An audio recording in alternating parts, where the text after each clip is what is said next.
राधे राधे दोस्तों, जैसा कि आपको पता है आज हमारी सत्यवान सावित्री की चौथी वीडियो है। तो चलिए शुरू करते हैं आगे की कहानी। सत्यवान और सावित्री प्रभु की उपासना के लिए कैलाश पर्वत पर चले गए। वहीं पर एक गुफा के अंदर बैठकर सत्यवान ने समाधि लगाई। सावित्री अपने पति की सेवा के लिए जंगल से फल फूल इकट्ठे करके लाती। सत्यवान प्रभु भक्ति में ऐसे खोया कि उसने कई दिन तक कुछ नहीं खाया। सावित्री ने भी अपने पति की भक्ति को भंग न करने का निश्चय किया। एक दिन सुबह जैसे ही सावित्री वन से फूल और फल लेकर आई तो उसने देखा कि सत्यवान तो धरती पर लेटा हुआ है। और सत्यवान को देखते ही वह बोली, नाथ नाथ नाथ, आपको यह क्या हुआ? आप ऐसे क्यों लेटे हैं?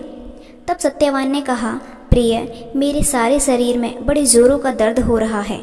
आंखों के सामने अंधेरा सा आ रहा है। सावित्री अपने पति की यह हालत देखकर डर गई। उसने महसूस किया कि इस समय उसके पति की आवाज़ कांप रही है। दर्द के मारे वह तड़प रहा है। उसने तेजी के साथ सत्यवान का सिर अपनी गोद में रख लिया और उसके सिर को दबाते हुए कहने लगी, घबराओ नहीं नाथ, मैं आपके पास हूँ। मेरे होते हुए आप चिंता ना करो। सत्यवान ने कहा, प्रिय, मुझे ऐसा लग रहा है जैसे मेरे शरीर पर कोई मूसल से वार कर रहा है। सत्यवान की आंखें बंद होने लगी थी। सावित्री को नारद जी की वाणी याद आ रही थी। केवल 1 वर्ष ही उसका जीवन शेष है। सावित्री ने हिसाब लगाया तो यह बात समझने में उसे देर न लगी कि आज उन दोनों के विवाह को 1 वर्ष पूरा हो गया है। इसका अर्थ यह हुआ कि सत्यवान की मृत्यु। यह सोच उसी समय सावित्री ने एक पुरुष को देखा। उसके माथे पर मुकुट था। उसने लाल रंग के वस्त्र पहन रखे थे।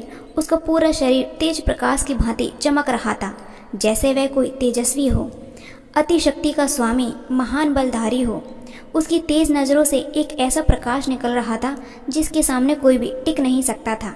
उस अद्भुत पुरुष को देखते ही सावित्री का पूरा शरीर एक बार तो कांप उठा। उसने अपने आप ही सत्यवान का सिर अपनी गोद में से निकालकर धरती पर रख दिया और स्वर्ग खड़ी होकर उस विचित्र पुरुष को दोनों हाथ जोड़कर नमस्कार करने लगी। वह महान शक्ति का स्वामी सत्यवान की ओर घूर घूर कर देख रहा था। उसके शरीर के हर अंग से प्रकाश फूट फूट कर इस प्रकार से बाहर आ रहा था जैसे सूर्य की किरणें धरती की ओर आती हैं। सावित्री उस बलधारी शक्तिमान पुरुष को देखकर डर भी गई थी और सोच भी रही थी कि इससे क्या कहूँ। हे विचित्र मानव, आप कौन हैं और इस समय मुझे और मेरे पति को घूर घूर कर क्यों देख रहे हैं? आखिर आप मौन क्यों हैं? बोलते क्यों नहीं? कुछ तो बोलो। कब तक इस प्रकार मुक्त बने देखते रहोगे? सावित्री के बार बार कहने पर वह भारी आवाज में बोला, सावित्री, तुम पतिव्रता हो, तपस्विनी हो। मैं ऐसी सती से वार्तालाप कर सकता हूँ। अब मेरी बात को ध्यान से सुनो। सावित्री ने कहा, सुन रही हूँ महाराज।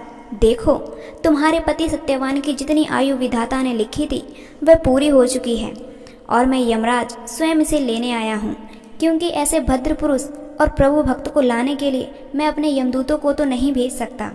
नहीं नहीं, आप ऐसा नहीं कर सकते। सावित्री रोने लगी। देखो देवी, मैं जो कुछ भी करता हूँ प्रभु की आज्ञा से करता हूँ। आप जानती ही हैं कि प्रभु के आदेशों का पालन करना हम सब देवगणों का कर्तव्य है। हम सब तो उस प्रभु के दास हैं। तब सावित्री ने कहा, क्या आप प्रभु से प्रार्थना नहीं कर सकते? क्या यही कि एक पतिव्रता नारी से उसके पति को जुदा करना किसी भी प्रकार से उचित नहीं? तब यमराज ने कहा, सावित्री, मैं तुमसे पहले ही कह चुका हूँ कि हम केवल उस महान शक्ति के दास हैं।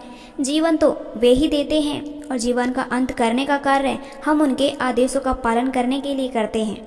अब एक बार जो आदेश हमें प्राप्त हो चुका है उसे वापस लेना तो अब उनके हाथों में भी नहीं है। ऐसा मत कहो यमदेव, ऐसा मत कहो। आपको यदि पता नहीं तो मेरी बात सुनो कि हमारे विवाह को अभी 1 वर्ष तो पूरा हुआ है। आप 1 वर्ष में ही मुझे विधवा बनाना चाहते हो? क्या आपके प्रभु इतने संगदिल हो गए हैं जो कच्चे फलों को तोड़कर फेंक देते हैं, जो कोपलों को मसल देते हैं, जो मासूम और बेगुनाह लोगों की हत्या कर देते हैं? नहीं यमदेव, आप ऐसा मत करो। अपने प्रभु के पास वापस चले जाओ और उनसे बोल दो कि एक पतिव्रता नारी अपने सुहाग को वापस नहीं देना चाहती। यमराज बोले, सावित्री, मैं यदि सत्यवान को लेकर ना गया तो प्रभु के सामने मैं पापी बनूंगा। मैं ऐसा पाप नहीं कर सकता। मैं सत्यवान के जीवन को साथ लेकर ही जाऊंगा। मैं ऐसा नहीं होने दूंगी। सावित्री जिद करने लगी। तब यमराज बोले, जिद ना करो सावित्री बेटी, मृत्यु तो अटल है। मैं तुम्हें पहले ही यह बात कह चुका हूँ कि यह आदेश प्रभु के हैं। मैं और आप इसे नहीं रोक सकते। मैं तो सत्यवान को प्रभु के पास लेकर ही जाऊंगा।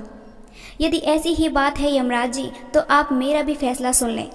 तब यमराज ने कहा, तुम्हारा क्या फैसला है? आप यह तो जानते ही हैं कि मैं एक पतिव्रता नारी हूँ। हाँ, मैं जानता हूँ। तो फिर आप यह भी जानते होंगे कि एक पतिव्रता नारी का क्या धर्म है, पति के साथ जीना और पति के साथ ही मरना। अब जब आप मेरे पति को मौत के आगोश में सुला ही देंगे तो मेरा क्या होगा?